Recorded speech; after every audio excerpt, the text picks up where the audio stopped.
الفطير الاصلي. بصي بقى، بص التوريج، بص معايا الشده ازاي بتاعت العجينه، ازاي شغاله معايا بكل سهوله. العجينه حته لبان بالظبط شغاله في ايدي. بص الله اكبر، صلوا على الحبيب المصطفى. واتمنى الفيديو يعجبكم. ان عجبك الفيديو يا ريت تدوسي لايك، طلعت تدوسي لايك بسرعه بسرعه، وتفرجي معايا على الطريقه ازاي ووصلت للنتيجه دي ازاي. وكل التفاصيل هقولها معاكي بالظبط وبكل بساطه. السلام عليكم ورحمة الله وبركاته، ازيكم؟ نبدأ بسم الله طبعا، ونشوف معانا النهاردة كمان فيديو فطير، بس المرة دي بطريقة مختلفة خالص خالص خالص.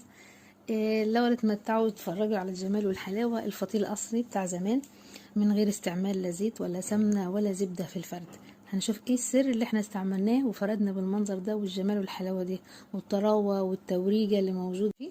مية وسكر وملح. يا دوبك هنعمل كده، هنلف الدقيق بالميه ونريح العجينه، نريح العجينه، نريح العجينه، نريح العجينه. ده سر اي فطير. عايز تعمل فطير كويس، ريحي العجينه، مش تعجنيها، ريحيها. بعد ما عجنتيها بالمنظر ده سيبيها تريح.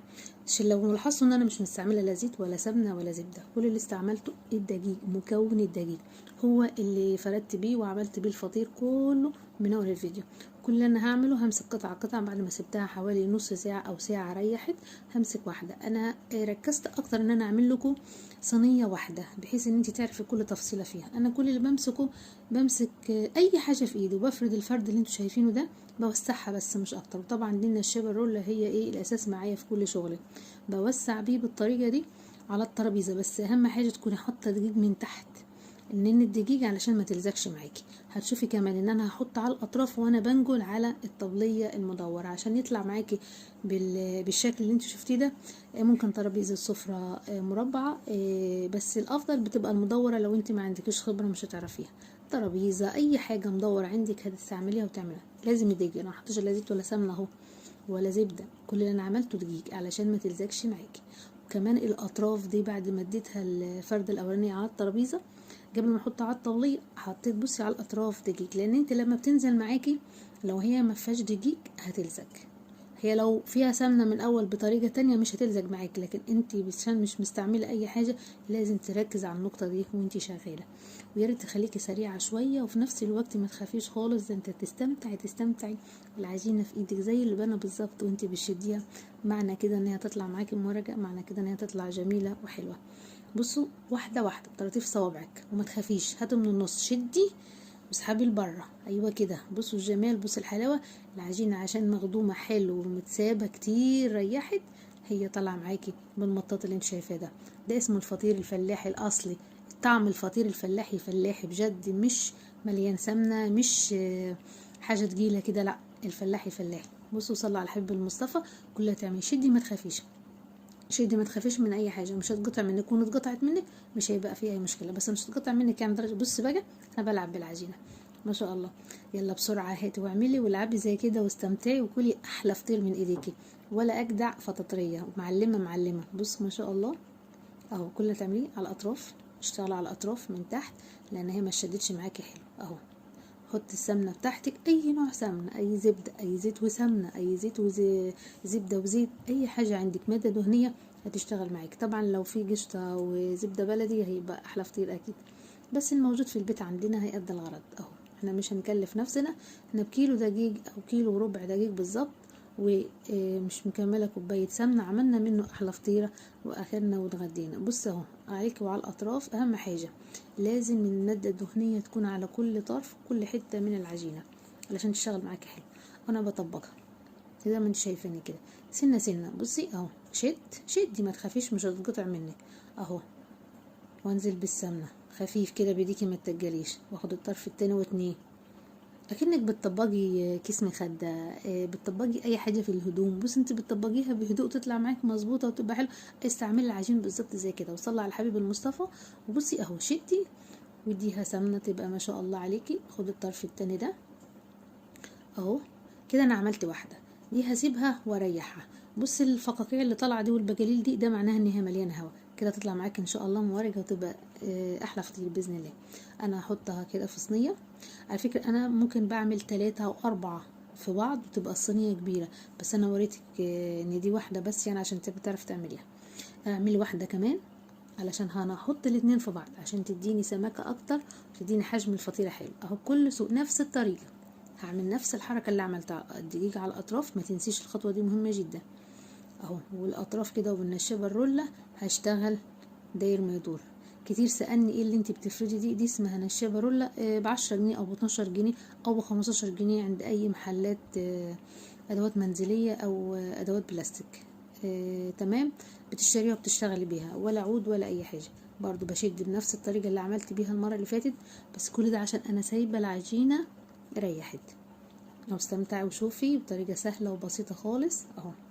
شدي، ايوه شدي كده وما تخافيش خالص، هلعبي بالعجينة حلو خالص. بصي ودخلي هوا، اهم حاجة تدخلي هوا، طول ما بتدخلي هوا هتبقى معاكي حلوة خالص اهو. شدي كمان ما تخافيش. الله اكبر ما شاء الله. تسلم ايدينا، واكيد انا متاكده ان الفيديو هيعجبكم، لان انا الحمد لله الطريقه دي بشتغل بيها وببيع بيها اوردرات كتير بالفطير المشلتت مطلوب مني. الناس بتعجب الطريقه وبتعجبها الطعم كمان. بصوا اهو، وطريقه سهله بقدر اعمل بها اي كميه انا عايزاها بطريقه سهله خالص. اهم حاجه ان انا كنت مريحه العجينه. انزلي بصي اهو، الصوت ده معناه ان فيه هوا. بصي معناه فيه هوا، يعني انت خلاص المورج هيبقى مورج معاكي خالص الفطير اهو. كل اللي انت هتعمليه هتطبقي. انا طبقتها، هجيب الفطيره بقى اللي انا كنت حطاها من شويه سايباها تريح، واحده منهم واحط كل اتنين في بعض اهو. احطها كده وبصي بقى بشويش وانت بتطبقيها اهو. هي اتقطعت مني ولا يهمك اهو، حطي عليها اهو. تمسكي حبه حبه، بلاش تحطها مره واحده على بعض، لا امسكي طرف طرف كأنك بتطبقي حاجه، طبقي كيس مخده بالظبط اهو. ما شاء الله. بصي اهو بشويش خالص ومتعة فعلا. العجين في ايديكي ما شاء الله اهو. انت بتشدي شدي كمان هيورق اكتر معاكي ويفرد اكتر معاكي، وتبقى الفطيرة تخش الفرن. الله اكبر. كده انا ايه، كل حتة في الفطيرة فيها مادة دهنية كده تمام، تطلع معاكي ما شاء الله. شايفة البجريل دي كلها دي معناها ان هي فيها هوا. الهوا ده هيرفع الفطيرة معاكي في الفرن، وانت هتشوفيها بعينيكي دلوقتي لما ندخلها الفرن. انا هحطها في الصينية، بس هعمل حاجة واحدة بس، ان انا هسيبها تريح كمان ربع ساعة او نص ساعة. مش هدخلها الفرن مش هفردها دلوقتي، هغطيها بالكيس واسيبها نص ساعة. سيبيها نص ساعة، اعملي اي حاجة وارجعي تاني. بص انا سبتها دي ريحت بقى خالص. انا بفرد بصوابعي كلها، انا هوريك الطريقتين، طريقة الفرد بالصوابع كلها او تتني ايديكي زي ما انا عاملة كده، دي بتبقى احسن، بتدي توريجة والفطيرة عندك ما بتقطعش وبيبقى شكلها حلو اهو. انتي بتاخدي اطرافك كده وبتتنيها. دي جدتي ومامتي اللي معلمين الطريقة دي، زمان كله كان بيعمل كده. بصي هندخلها الفرن.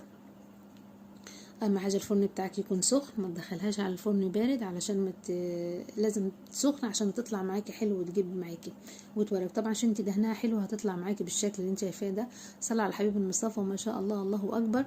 واحلى اشتراك في القناه واحلى لايك للفيديو عشان يرفع، عشان الكل يستفيد بيه. طريقه بسيطه خالص، طريقه سهله خالص، من غير اي تعب ولا اي مجهود. عملنا احلى فطير في البيت ووفرنا اكيد اهو. هسيبها كمان حبه بس عشان تستوي من تحت، عشان هي نيه من تحت شويه، وممكن اهدي الجوانب واسيب العين من تحت ولع شويه اهو.